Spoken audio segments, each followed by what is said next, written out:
accettato di partecipare a questa nostra celebrazione con le parole quindi del sindaco.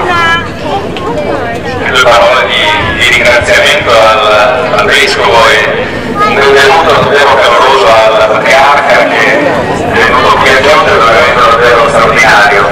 È molto bello che noi ci si trovi qui prossimi alla laguna, che significa anche il significato dell'alleanza che c'è con Venezia, dell'amicizia straordinaria che c'è con Venezia, che viene celebrata oggi anche dal Patriarca qui oggi. Quindi un grazie a lui per aver onorato la nostra città con la sua presenza in un'occasione che è sempre molto bella, quella della celebrazione dei nostri santi protettori di Felice e di Fortunate. Quindi grazie ancora a tutti quanti voi e adesso procediamo con la processione.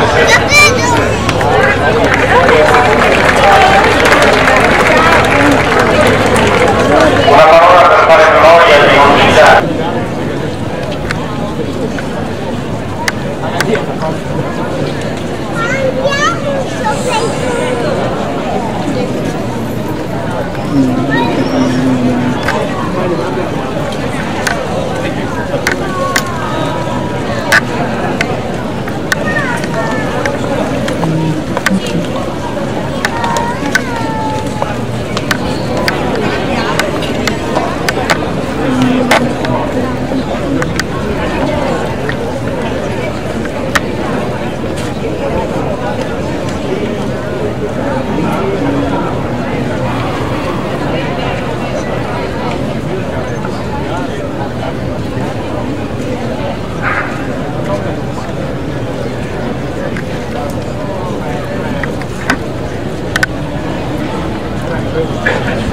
La banda ora inizia il canto Chiesa di Dio, popolo in festa.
Sì. Dalle parole di Papa Francesco. Chi sono i martiri? Sono cristiani impegnati per Cristo, discepoli che hanno imparato bene il significato delle parole amare sino alla fine che ha portato Gesù sulla croce. Non esiste amore parziale o in porzioni. L'amore è totale e quando si ama fino alla fine. Cristo è stato il primo a dare la sua vita così i martiri lo hanno invitato nella mano, perché saranno consoli